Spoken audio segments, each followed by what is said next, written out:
Section 6 of Your Mind and How to Use It by William Walker Atkinson. Chapter 13. The Passions. Arising from the most elemental instinctive emotions, we find what may be termed the passions.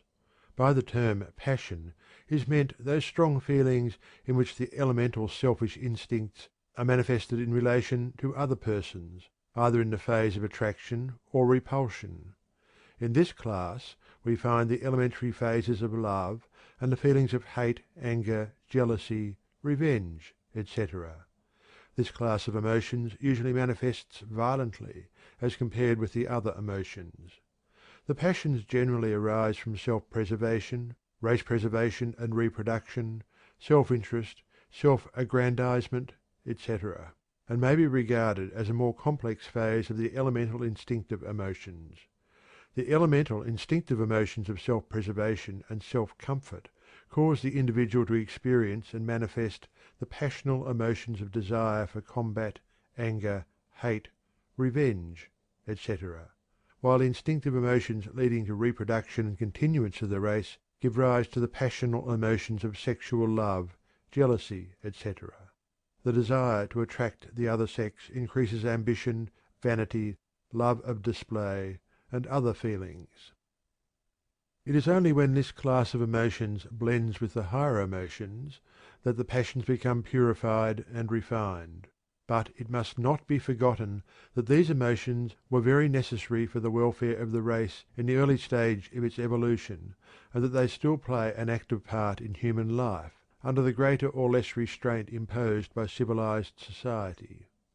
Nor should it be forgotten that from these emotions have evolved the highest love of one human being for another.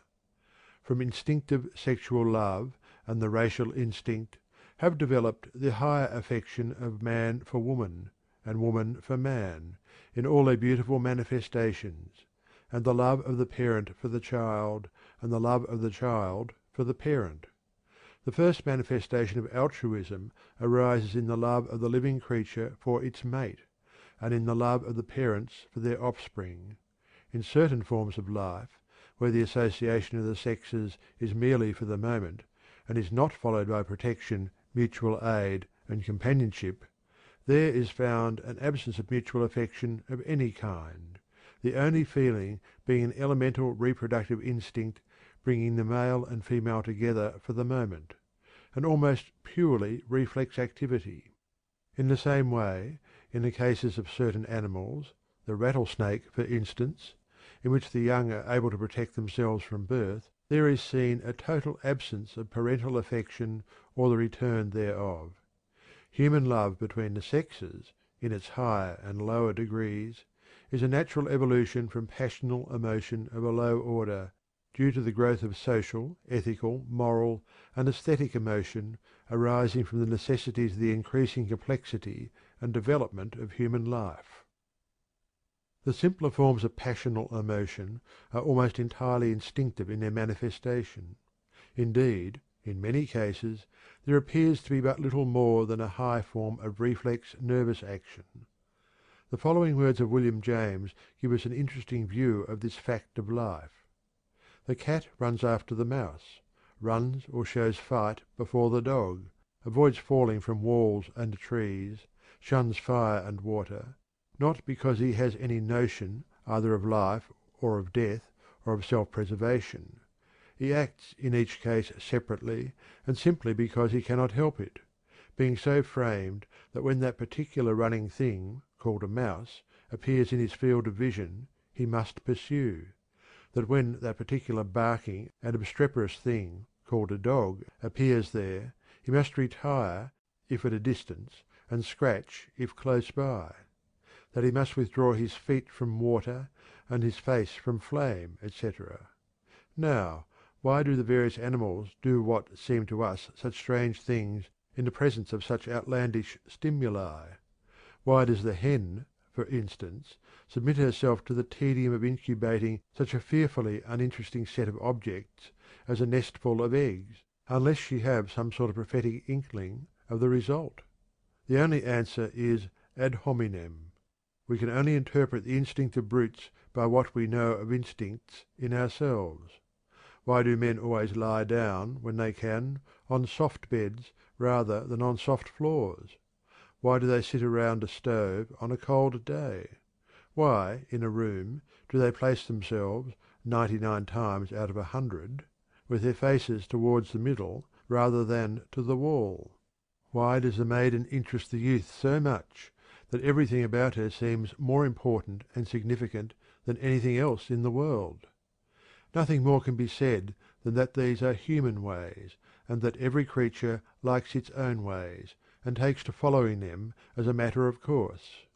Science may come and consider these ways, and find that most of them are useful. But it is not for the sake of their utility that they are followed, but because at the moment of following them we feel that it is the only appropriate and natural thing to do. Not one man in a million, when taking his dinner, ever thinks of its utility. He eats because the food tastes good, and makes him want more. If you should ask him why he wants to eat more of what tastes like that, instead of revering you as a philosopher, he will probably laugh at you for a fool. James continues: it takes, in short, what Berkeley called a mind debauched by learning to carry the process of making the natural seem strange, so far as to ask the why of any instinctive human act. To the metaphysician alone can such questions arise as, why do we smile when pleased, and not scowl? Why are we unable to talk to a crowd as to a single friend? Why does a particular maiden turn our wits upside down? The common man can only say, of course we smile, of course our heart palpitates at the sight of the crowd, of course we love the maiden, that beautiful soul clad in that perfect form, so palpably and flagrantly made from all eternity to be loved. And so, probably, does each animal feel about the particular things it tends to do in the presence of particular objects. They too are a priori syntheses. To the lion it is the lioness which is made to be loved; to the bear, the she-bear. To the broody hen the notion would seem monstrous that there should be a creature in the world to whom a nestful of eggs was not the utterly fascinating, precious, and never to be much sat upon object which it is to her. Thus we may be sure that however mysterious some animals' instincts may appear to us, our instincts will appear no less mysterious to them; and we may conclude that to the animal which obeys it, every impulse and every step of that instinct shines with its own sufficient light, and seems at the moment the only externally right and proper thing to do. It may be done for its own sake exclusively. One has very little need, as a rule, to develop the passional emotions. Instinct has taken pretty good care that we shall have our share of this class of feelings. But there is a need to train, restrain, govern, and control these emotions, for the conditions which brought about their original being have changed. Our social conventions require that we should subordinate these passional feelings, to some extent at least. Society insists that we must restrict our love impulses to certain limits and to certain quarters, and that we subdue our anger and hate except toward the enemies of our land, the disturbers of public peace, and the menacers of the social conventions of our time and land. The public welfare requires that we inhibit our fighting impulses, except in cases of self-defence or war. Public policy requires that we keep our ambitions within reasonable limits, which limits change from time to time, of course. In short, society has stepped in and insisted that man, as a social being, must not only acquire a social conscience, but must also develop sociable emotions and inhibit his unsociable ones. The evolution of man's nature has caused him unconsciously to modify his elemental, instinctive, passional emotions, and subordinate them to the dictates of social, ethical, moral, and aesthetic feelings and ideals, and to intellectual considerations. Even the original elemental instincts of the lower animals have been modified by reason of the social requirements of the pack, herd, or drove, until the modified instinct is now the ruling force. The general principles of emotional control, restraint, and mastery, as given in a preceding chapter, are applicable to the particular class of emotions now under consideration here. 1. By refraining from the physical expression, one may, at least partially, inhibit the emotion. 2. By refusing to create the habit, one may more easily manifest control. 3. By refusing to dwell upon the idea or mental picture of the exciting object, one may lessen the stimulus. 4. By cultivating the opposite class of emotions, one may inhibit any class of feeling. 5. And finally, by acquiring a control of the attention by means of the will, one has the reins firmly in hand, and may drive or hold back the steeds of passion as he wills. The passions are like fiery horses, useful if well under control, but most dangerous if the control is lost. The ego is the driver, the will his hands, attention the reins, habit the bit, and the passions the horses. To drive the chariot of life under social conditions, the ego must have strong hands, will, to tighten or loosen the reins of attention. He must also employ a well-designed and shaped bit of habit. Without strong hands, good reins, and well-adjusted bit, the fiery steeds of passion may gain control, and, running away, dash the chariot and its driver over the precipice, and on to the jagged rocks below. End of chapter 13. Chapter 14. The Social Emotions. As man became a social animal, he developed new traits of character, new habits of action, new ideals, new customs, and consequently new emotions. Emotions long entertained and long manifested by the race become more or less instinctive, and are passed along in the form of either (a) inherited stimulus akin to, but lesser in degree and force than, the more elemental emotions, or (b) of inherited tendency to manifest the acquired emotional feeling upon the presentation of sufficiently strong stimuli. Hence arises that which we have called the social emotions. Under the classification of the social emotions are those acquired tendencies of action and feeling of the race which are more or less altruistic, and are concerned with the welfare of others and one's duties and obligations towards society and our fellow men. In this class are to be found the emotions which impel us to perform what we consider or feel to be our duty toward our neighbours, and our obligations and duty toward the state, as expressed in its laws, the customs of men of our country, or the ideals of the community.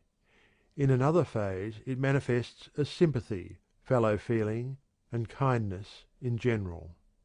In its first phase we find civic virtue, law-abiding inclination, honesty, square dealing, and patriotism.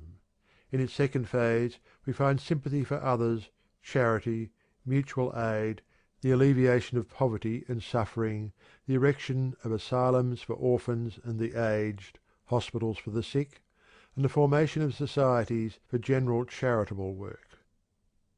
In many cases we find the social, ethical, and moral emotions closely allied with religious emotion, and by many these are supposed to be practically identical. But there is a vast difference in spite of their frequent association. For instance, we find many persons of high civic virtue, of exalted moral ideals, and manifesting ethical qualities of the most advanced type, who are lacking in the ordinary religious feelings. On the other hand, we too frequently find persons professing great religious zeal, and apparently experiencing the most intense religious emotional feeling, who are deficient in social, civic, ethical, and moral qualities, in the best sense of these terms. The aim of all religion worthy of the name, however, is to encourage ethical and moral as well as religious emotions. We must here make the distinction between those manifesting the actions termed ethical and moral, because they feel that way, and those who merely comply with the conventional requirements because they fear the consequences of their violation. The first class have the true social, ethical, and moral feelings, tastes, ideals, and inclinations, while the second manifest merely the elementary feelings of self-preservation and selfish prudence. The first class are good because they feel that way, and find it natural to be so, while the others are good merely because they have to be, or be punished by legal penalty or public opinion, loss of prestige, loss of financial support, etc. The social, moral, and ethical emotions are believed to have arisen in the race by reason of the association of individuals in communities and the rise of the necessity for mutual aid and forbearance. Even many of the species of the lower animals have social, moral, or ethical codes of their own, based on the experience of the species or family, infractions of which they punish severely. In the same way, sympathy and the altruistic feelings are supposed to have arisen. The community of interest and understanding in the tribe, family, or clan brought not only the feeling of natural defence and protection, but also the finer, inner sympathetic feeling of the pains and sufferings of their associates. This, in the progress of the race, has developed into broader and more complex ideals and feelings. Theology explains the moral feelings as resulting from conscience, which it holds to be a special faculty of the mind or soul divinely given. Science, while admitting the existence of the state of feelings which we call conscience, denies its supernatural origin and ascribes it to the result of evolution, heredity, experience, education, and suggestion. Conscience, according to science, is a compound of intellectual and emotional states. Conscience is not an invariable or infallible guide, but depends entirely upon the heredity, education, experience, and environment of the individual. It accompanies the moral and ethical codes of the race, which vary with time and with country. Actions which were thought right a century ago are condemned now. Likewise, things condemned a century ago are thought right now. What is commended in Turkey is condemned in England, and vice versa. Moral tastes and ideals, like aesthetic ones, vary with time and country. There is no absolute code which has always been true, in all places. There is an evolution in the ideals of morals and ethics as in everything else, and conscience and the moral and ethical emotions accompany the changing ideals. Many of the moral and ethical principles originally arose from necessity or utility, but have since developed into natural, spontaneous feeling on the part of the race. It is held that the race is rapidly developing a social conscience, which will cause the wiping out of many social conditions which are now the disgrace of civilization. It is predicted that in time the race will look back upon the existence of poverty in our civilization as our generation now looks back upon the existence of slavery, imprisonment for debt, capital punishment for the theft of a loaf of bread, the killing of prisoners of war, etc. It is thought that, in time, wars of conquest will be deemed as utterly immoral as today is regarded the murder of a body of men by a band of pirates or bandits.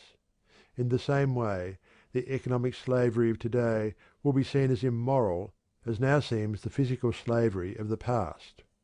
In not far distant time it will seem incredible that society could ever have allowed one of its members to die of hunger in the streets, or of poverty and inattention in the sick room of the hovel. Not only will the ideals and feelings of ethical and moral responsibility change and evolve, but the feelings of personal sympathy will evolve in accordance therewith. At least such is the dream and prophecy of some of the world's greatest thinkers. The social, ethical, and moral emotions may be developed by a study of the evolution and meaning of society on the one hand, and a perception of the condition of the lives of less fortunate individuals on the other. The first will awaken new ideas of the history and real meaning of social association and mutual intercourse, and will develop a new sense of responsibility, duty, and civic and social pride.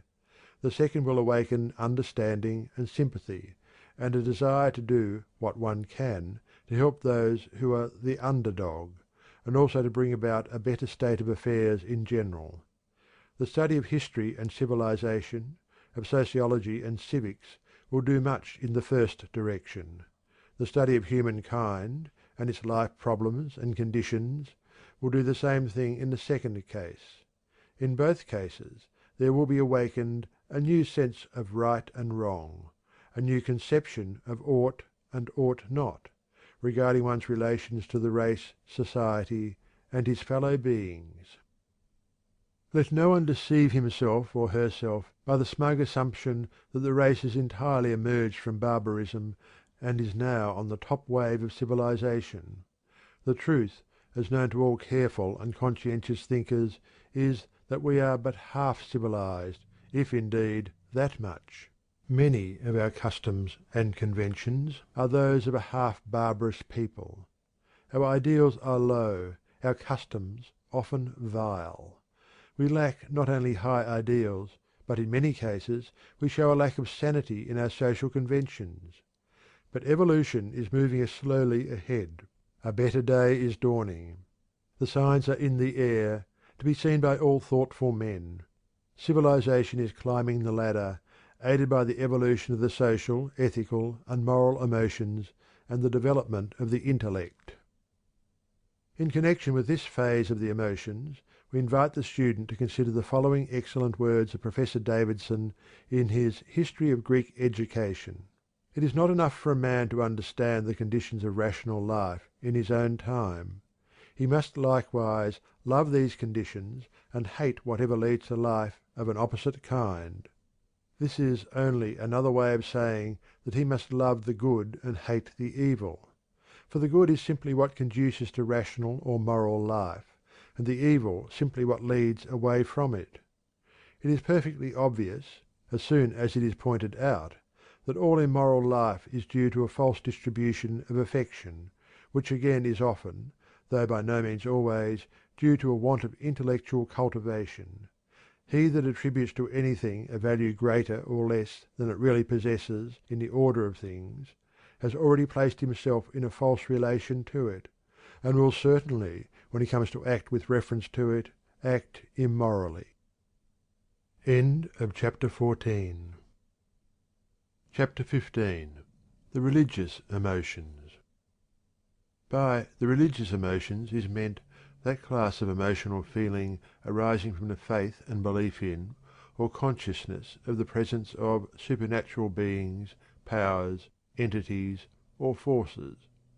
This form of emotion is regarded as distinct from the ethical and moral emotions, although frequently found in connection therewith. Likewise, it is independent of any special form of intellectual belief, for it is far more fundamental and often exists without creed, philosophy, or stated belief, the only manifestation in such cases being a feeling of the existence of supernatural beings, forces, and powers to which man has a relation and to which he owes obedience. To those who may think that this is too narrow a conception of religious emotion, we refer the following definition of religion from the dictionaries: the acts or feelings which result from the belief of a god or gods having superior control over matter, life, or destiny. Religion is subjective, designating the feelings and acts of men which relate to God. Theology is objective, denoting the science which investigates the existence, laws, and attributes of God. Or, objectively, the outer form and embodiment which the inward spirit of a true or false devotion assumes. Subjectively, the feeling of veneration with which the worshipper regards the being he adores. Darwin, in his Descent of Man, says that the feeling of religious devotion is a highly complex one, consisting of love, complete submission to an exalted and mysterious superior, a strong sense of dependence, fear, reverence, gratitude, hope for the future, and perhaps other elements. He is of the opinion that no man can experience so complex an emotion until advanced in his intellectual and moral faculties to at least a moderately high level. The authorities generally agree with Darwin, although the most recent study of the history of religion has shown that religious feeling has a far more primitive origin than that indicated by Darwin. It is true that the lower animals are not deemed capable of anything approaching religious feeling, unless there is a feeling approaching it in the attitude of the dog and horse and other domestic animals toward their masters. But man, as soon as he is able to attribute natural phenomena to a supernatural cause and power, manifests a crude religious feeling and emotion. He begins by believing in, fearing, and worshipping natural forces and objects, such as the sun, the moon, the wind, thunder and lightning, the ocean, rivers, mountains, etc. It is claimed that there is no natural object that has not been deified and worshipped by some people at some time in the history of the race. Later, man acquired the anthropomorphic conception of deities and created many gods in his own image, endowing them with his own attributes, qualities, and characteristics. The mental characteristics and morals of a people can always be ascertained by a knowledge of the average conception of deity held by them. Polytheism, or the belief in many gods, was succeeded by monotheism, or belief in one god. Monotheism ranges from the crudest conception of a man-like god to the highest conception of a spiritual being transcending all human qualities, attributes, or characteristics. Man began by believing in many god things, then in many god persons, then in one god person, then in one God who is a spirit, then in one universal spirit which is God. It is a far cry from the savage, man-like God of old to the conception of universal spirit of the God-drunken philosopher Spinoza. The extreme of religious belief is that which holds that there is nothing but God, all else is illusion, a pantheistic idealism. Buddhism, at least in its original form, discarded the idea of a supreme being, and held that ultimate reality is but universal law, hence the accusation that Buddhism is an atheistic religion, although it is one of the world's greatest religions, having over 400 million followers. But the beliefs of the religious person may be considered as resulting from intellectual processes. His religious feelings and emotions arise from another part of his mental being. It is the testimony of the authorities of all religions that religious conviction is an inner experience rather than an intellectual conception. The emotional element is always active in religious manifestations everywhere. The purely intellectual religion is naught but a philosophy. Religion without feeling and emotion is an anomaly. In all true religion there exists a feeling of inner assurance and faith, love, awe, dependence, submission, reverence, gratitude, hope, and perhaps fear. The emotional element must always be present, not necessarily in the form of emotional excess, as in the case of revival hysteria or the dance of the whirling dervishes, but at least in the form of the calm, fervent feeling of that peace which passeth understanding. When religion departs from the emotional phase, it becomes merely a school of philosophy or an ethical culture society. The student must not lose sight of the uplifting influence of true religious emotion by reason of his knowledge of its lowly origin. Like the lotus, which has its roots in the slimy, filthy mud of the river, and its stem in the muddy, stagnant, and foul waters thereof, but its beautiful flower unfolded in the clear air and facing the sun, so is religious feeling responsible for some of the most beautiful and uplifting ideals and actions of the race. If its origin and history contain much that is not consistent with the highest ideals of the race today, it is not the fault of religion, but of the race itself. Religion, like all else in the universal manifestation, is under the laws of evolution, growth, and development. What the religion of the future may be, we know not. But the prophets of the race are dreaming visions of a religion as much higher than that of today as the latter is higher than the crude fetishism of the savage. The following quotation from John Fiske's Through Nature to God is appropriate in this place. Fiske says, "My aim is to show that that other influence, that inward conviction, the craving for a final cause, the theistic assumption, is itself one of the master facts of the universe, and as much entitled to respect as any fact in physical nature can possibly be. The argument flashed upon me about 10 years ago while reading Herbert Spencer's controversy with Frederick Harrison concerning the nature and reality of religion. Because Spencer derived historically the greater part of modern belief in an unseen world from the savage's primeval world of dreams and ghosts, some of his critics maintained that logical consistency required him to dismiss the modern belief as utterly false; otherwise he would be guilty of seeking to evolve truth from falsehood. "By no means," replied Spencer. "Contrariwise, the ultimate form of the religious consciousness is the final development of a consciousness which at the outset contained a germ of truth obscured by multitudinous errors." Fiske, in this connection, quotes the Tennysonian question: "Who forged that other influence, that heat of inward evidence, by which he doubts against the sense?" The religious emotions may be developed by allowing the mind to dwell upon the power underlying the universe of fleeting, changing forms; by reading prose and poetry in which an appeal is made to the religious instinct; by listening to music which awakens the emotion of reverence and awe; and finally by meditating upon the inner spirit immanent in every living being.